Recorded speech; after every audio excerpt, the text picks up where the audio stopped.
Islam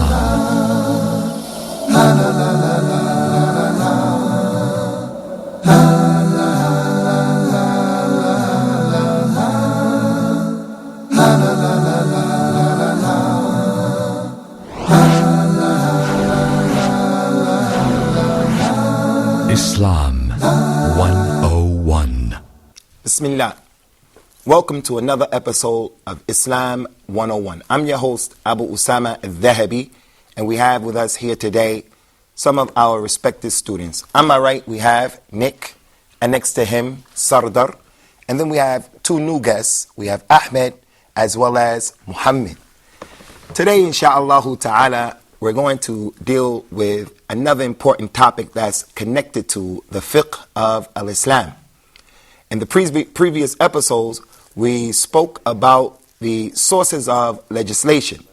Today we want to deal with, inshallah, 6 critical points as it relates to making things permissible or impermissible in the religion. In al-Islam, unlike any other religion, it is not permissible for anyone to come and to have the nerve or the audacity to say, this particular food is permissible to eat, and that particular food is not permissible. This particular type of clothing is permissible to wear, or that particular type of clothing is not permissible to wear. This is not for anyone to do. Not even the Prophet or the Messenger of al-Islam, Muhammad ibn Abdullah, may the peace and blessings of Allah forever be upon him. When we find the religions that preceded al-Islam, namely Christianity and Judaism, we find that there are people still today who are making permissible what Allah did not make permissible, and they're making impermissible what Allah has made permissible. Like the example is pork, khinzir. We find that for those of you who have some knowledge and some background of the Bible, we know beyond a shadow of a doubt that Jesus was a Hebrew as well as Moses. Both of them were from Beni Israel. They were Israelites. And with that being the case, in the Bible, the New Testament as well as the Old Testament, it is a clear prohibition of eating any type of pork. And yet we'll find in the church, pork may be sold. This has been mentioned in one of the authentic hadith of Rasulullah sallallahu alaihi wasallam, when one of his companions came to him who was a Christian at one time. His name was Adi ibn Hatim. May Allah be pleased with him. Rasulullah said about what took place with Adi and the people who he followed as it relates to the monks and the priests from the children of Israel, from the Jews and the Christians. Rasulullah read an ayat or a verse from the Quran in which Allah said, and they took their priests and their monks as laws along with Allah. The people who followed them, they took their monks and their priests as laws, gods, along with Allah. When that particular companion heard that, he said, O Messenger of Allah, we never worship the monks and the priests. We never worship the preacher or those people or the leaders of the church or the synagogue. The Prophet sallallahu alaihi wasallam said, didn't Allah make certain things permissible and they came and made them impermissible? He said yes. And then he mentioned again, and didn't Allah make certain things impermissible and those people came and they made them permissible? He said yes. Rasulullah told him that was the worship that you people used to do. So in al-Islam, we do not find it permissible by any stretch of the imagination for another human being to come to say something is permissible or something is impermissible, except if it is revealed in the Quran or Prophet Muhammad, peace and blessings of Allah be upon him, brought it in his authentic sunnah. We've been mentioning as well concerning the issue of the fitrah, and different aspects of the fitrah. And we said that the fitrah is the natural disposition that the human being is born upon. The natural disposition to know that there is no God worthy of worship except Allah. The natural disposition that Allah has created inside of an individual to know the difference between right and wrong. To be able to appreciate that concept, do unto others as you would like others to do unto you. There are many aspects of the fitrah. We mentioned quite a few of them. Well, the fitrah of many of the people was contaminated and polluted by the different devils, the Prophet called them, sallallahu alaihi wasallam. The different shayateen who came to the people, they came into their environment, they came into their households, they came and they started to make people think and understand issues in the improper way. One of the things that was changed by the shayateen, the devils, was this issue of halal and haram. The Prophet of Al-Islam, Muhammad ibn Abdullah, may Allah be pleased with him, and may his peace and blessings ever be upon him, he said, verily Allah said in this hadith that is a hadith al-Qudsi, Allah said, verily I created all of my servants, I created them all upright, hunafa. Every individual is hanif. That's the one who says, La ilaha illallah. There's none worthy of worship except Allah. And then the devils came, and the devils changed them from their religion. And the devils made impermissible for them what I made permissible. And they also made permissible what I made impermissible. So in the religion of Al-Islam, the one who delves into this particular realm of making something halal that is haram or vice versa, he is considered by the religion of Al-Islam and in the religion of Al-Islam as being a Satan, a devil, and it's from the major crimes. Which brings us to the second point as it relates to the halal and the haram. The second point is that anyone who takes it upon himself to say something is halal that is not halal or haram that is not haram, someone who legislates in the religion on his own, he makes permissible things that Allah has made impermissible, or he makes impermissible those things that Allah has made permissible. The one who does that, he is fallen into polytheism. He has fallen into shirk and disbelief. This is one of the clearest and biggest forms of disbelief in the religion of Al-Islam. If a person comes and he says, well, it's not permissible for you to get married, or I myself, it's not permissible for me to get married. Allah has made it halal. He made it permissible. Not only is it permissible, but it is highly recommended that every man and woman, everyone who has the ability should get married at one particular time or another. That person says it's not permissible for him to get married or someone else to get married. This is a form of disbelief in the religion. Allah mentioned one of the many ayat, many of the verses of the Quran that mention, or do they have partners along with Allah that have legislated for them what Allah did not give any authority for them to do? So Allah called those people who do that shuraka, partners along with Allah. They make halal what is not halal, or they make haram impermissible what is not impermissible. So that is a form of disbelief in the religion.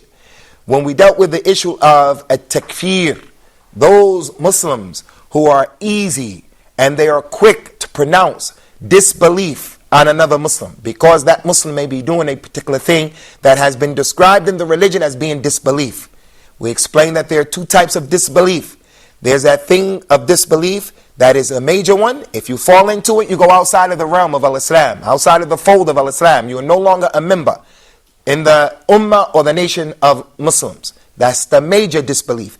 And then you have the minor disbelief, the thing that if a person falls into it, he doesn't become a disbeliever.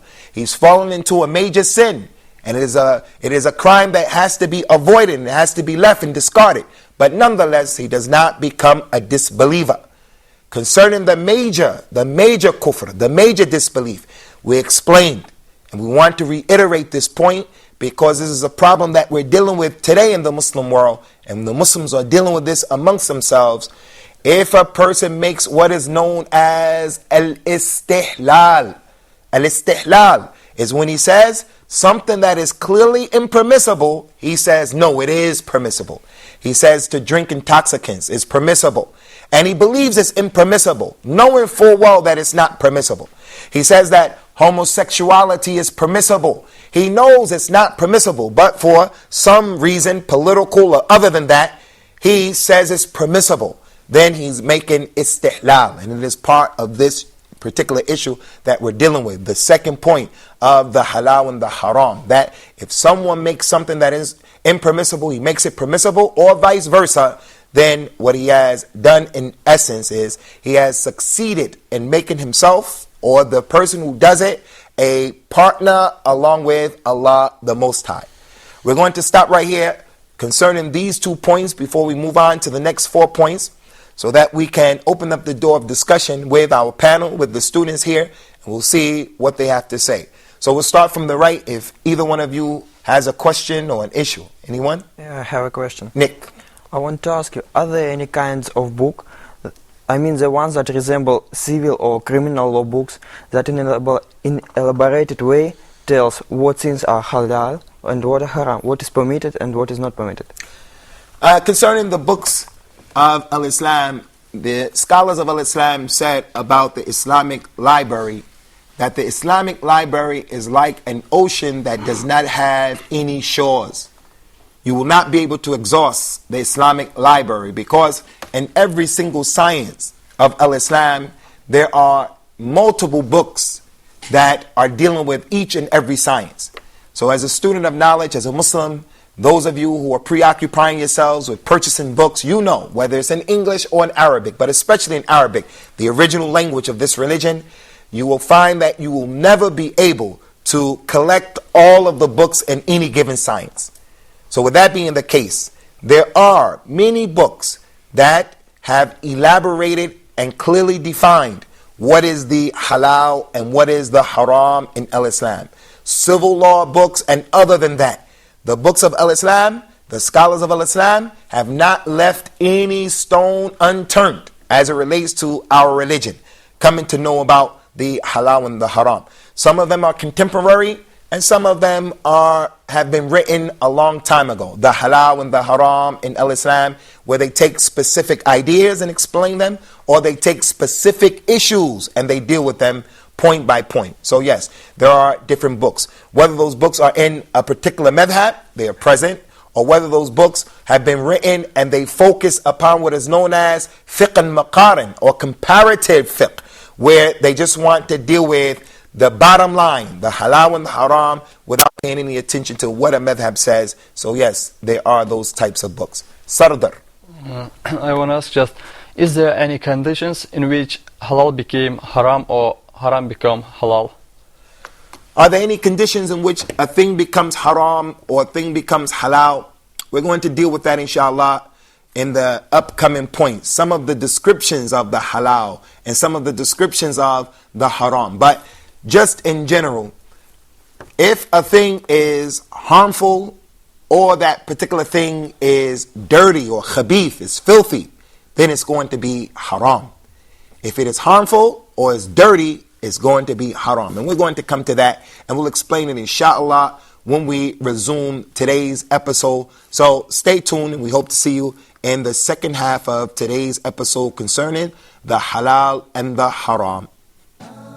Islam 101. Let's talk. So this is something that you have to point out to them in the Bible. Something which is, I think, very rarely needed by the youth, which is staying firm on the truth. This is just one of the greatest examples for me of how to control your anger. Within the framework of being the cleanest religion, the cleanest jurisprudence, and in the meantime, the kindest religion to animals. Watch Let's Talk with Khalil Amanet as he interviews guests and discusses a variety of topics, everything from youth issues to religious issues. Join us here on Huda TV. Islam 101. Welcome back to Islam 101. We've been discussing the issue of the halal and the haram in Al-Islam. We've dealt with 2 points so far. The first point is that the halal and the haram, making something permissible or impermissible, is the exclusive and the sole right of Allah. He is the law giver. And Prophet Muhammad sallallahu alaihi wasallam, like his brothers from the prophets and the messengers, were sent, and they were sent to be obeyed. But from their own selves, they cannot make something halal nor can they make something haram. We even have Rasulullah on a number of occasions saying to his companions, I do not make halal haram or haram halal. He said that on a number of occasions concerning different issues. He would like to make a personal point about something that he didn't want to allow to take place concerning his own family.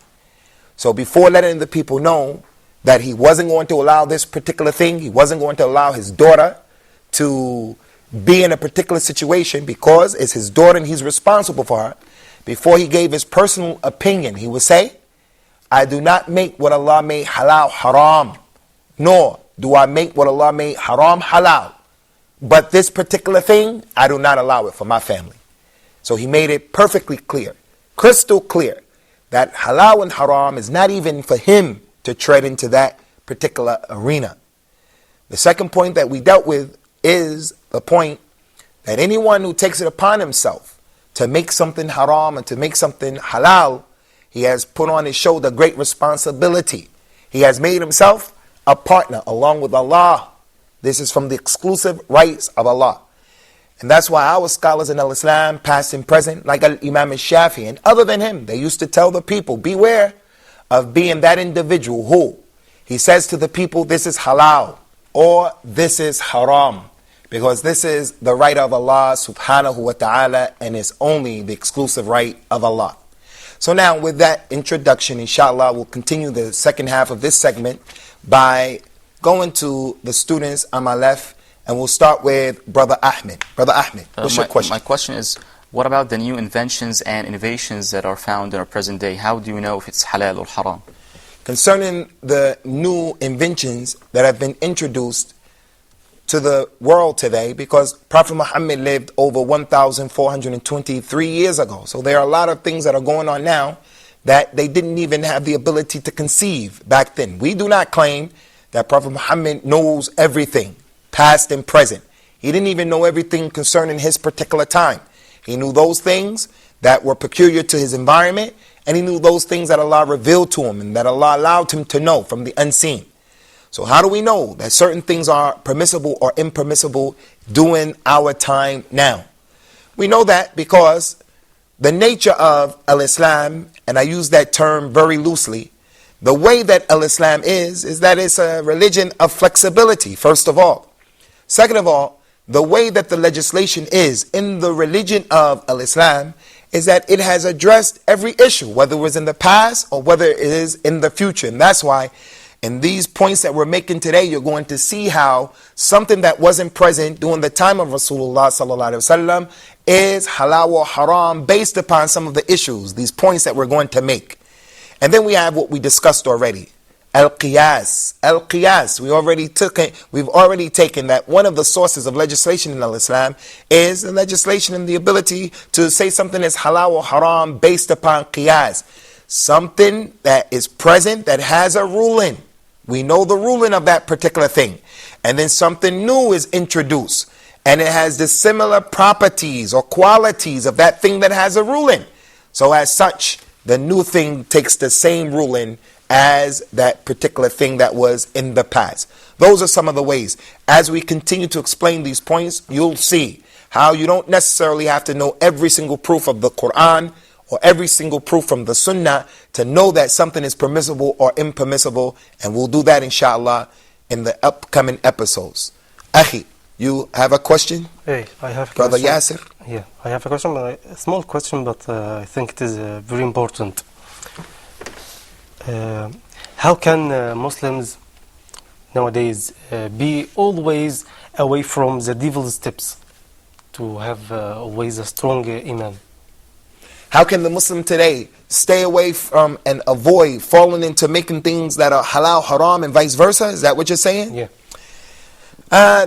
This is going to require a level of awareness on the Muslim's part, a level of wara. It's going to require a level of taqwa, him being conscious of Allah, the Most High. The Prophet ﷺ told us in an authentic hadith, on the authority of that illustrious companion, An-Nu'man ibn Bashir, may Allah be pleased with both of them. He said, verily the halal is clear, and verily the haram is clear, And between the halal and the haram is the gray area that not many people know about.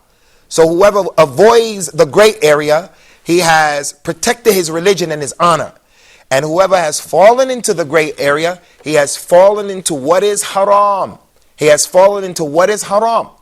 So as it relates to the halal and the haram, our religion, the way the legislation is that the halal is very clear. No one is going to debate whether or not drinking water is halal, whether or not wearing a watch is permissible, whether or not wearing a black t-shirt is permissible. No one's going to debate those types of issues because they're clear.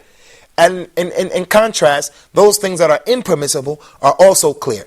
It is that gray area that people need to avoid. He said, not many people know about those issues. There are some people who know about it, which is the answer to the question. We refer the issue back to those people who know about it, and they are the competent and qualified scholars. We're not talking about the people who I identify as a scholar or he identifies as a scholar. We're talking about the real scholars of Al-Islam, who we get our instructions from, who we get our understanding of the religion from, bona fide scholars. So we look to the scholars and we follow what Allah has commanded us to do. Ask the people of knowledge if you don't know. So that's how the Muslim avoids falling into this area. Before he puts his foot down, he wants to be absolutely sure it's permissible for him to put his foot down. Do you guys have any more questions? I had another Go ahead, question. Ahmed. What about the acceptance of halal and haram? For example, you find a person working in a bank that involve some sort of usury, some financial dealings that involve usury, and you tell him, usury is haram, and you try to explain to him, and he just doesn't accept it. He doesn't want to take the ruling on that certain issue. Part of being a Muslim is that we have to love those things that Allah loves, and we have to hate those things that Allah, the Most High, He hates. Not only is that a part of the religion, but it is an example of a person being a mu'min, as we mentioned before, al-mu'min, the real possessor of faith. We have the Muslim, and then we have the higher level, al-mu'min, the one who has iman, true faith. And one of the things that he has faith in is the last day, that he's going to be held accountable for what he did in this life. So, in the authentic hadith, it's clear, whoever loves for Allah, and he hates for Allah, he gives for Allah, and he prevents from giving, he holds back for Allah. Whoever this is his description, then his faith is complete. So the believer, the Muslim, is not considered to be a believer until he loves those things that Allah loves and he hates those things that Allah hates. So on one hand, we have that individual who, when you tell him you must do this and you must do that, but due to some misunderstanding, due to some weakness, due to him following his desires, he doesn't leave it alone. This person still is a Muslim, and we hope for that individual the good in this life and the next life. And his situation is bad, but even though it's bad, it's not like the other individual. The other individual who he hates the halal and he loves the haram. There's that person who you say you shouldn't work in the bank because of a usury, but he says, make dua to me, ask Allah to make it easy for me. He'll continue, but he knows it's wrong. I was approached recently, I was staying in a hotel, and the hotel that I was staying in, I was being served by some Muslims, and they came out and they said, Akhi, brother, please make supplication that Allah takes us out of this workplace that we're in right now, because they sell alcohol here and people come and they carry on in a way that Allah doesn't love. That individual is in something that's not permissible, but he knows it's not permissible.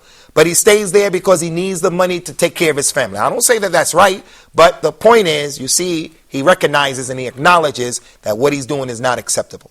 So the one who continues to work in the bank, or he does what is wrong, but he knows that it's not acceptable, he's not like the individual who loves the haram and he hates the halal. This is a person who is on the way of destruction. We want to give you an example of that. The example that we will give is the example of plural marriage. There's not a woman who Allah has created, and Allah knows best, except that she wants to have the exclusive right to the heart of her husband and the love of her husband. The companions of Rasulullah were like that as well. Our mothers, the wives of Rasulullah, were like that. There were some jealousies that transpired between them. So there may be that individual, that particular woman, for an example, who she hates the concept of plural marriage. She hates what Allah has made halal, and she in her hatred for that particular thing, she goes overboard and she ascribes to that particular thing, that plural marriage for an example, characteristics and descriptions that can take her possibly outside of the fold of al-Islam, for an example. This is what is not permissible. But if a person from their own accord, they're saying, well, that particular issue is not for me. I don't hate it, but I don't want to practice it. That's your right. That's your right. There are things that are halal. Someone doesn't like to drink milk. No one can censor him or blame him. Another person doesn't like to eat steak. No one can blame him or censor him. But to hate what Allah has made halal or to love what Allah has made haram, this is the thing that is not permissible, especially as it relates to issues connected to the ibadat or the forms of worship in al-Islam. Do you guys have any more questions? I have one more one. I have sure, kind of shy from you. I ask you a lot of don't questions. Don't be shy. So All what right. the program is for? I have a comment and I have a question. The Islam comes from word taslim, which is acceptance. So this is something that people should stress on and be careful, that Islam is taslim. You should accept that the word Islam comes from acceptance. Exactly. It's a good point. The question is, during hard times, you have a real necessity to do something haram or to eat something haram. So is it allowed for you during times of necessity to do something haram or to eat something haram? And what is the necessity in Islam? Yes, concerning this issue of a necessity, this is what is known in Arabic as a durura, when a person is in dire straits and he's being forced or compelled to fall into that thing which is normally not permissible. Like he finds himself stranded in the desert and he comes across a pig or some swine and that's all he has. Al-Islam allows him to eat that particular thing. This is permissible. Whatever is not permissible, if you have to do it as a result of necessity, it is permissible. In explaining this issue very briefly, because it really needs a topic all to itself, and I think that's what we'll do, inshallah. I think in the next episode what we'll deal with the issue of ad-durura in the religion. How do we understand it and who determines it? So we're going to stop here with this particular episode, and we look forward to seeing you, inshallah, at Islam 101 when we come back to deal with the issue of the fiqh and the halal and the haram in al-Islam. Wassalamu alaikum wa rahmatullahi wa barakatuh.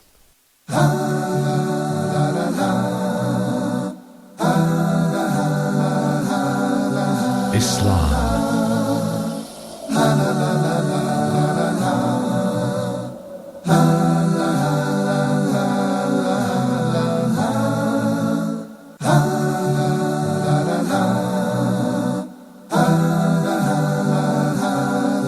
Islam.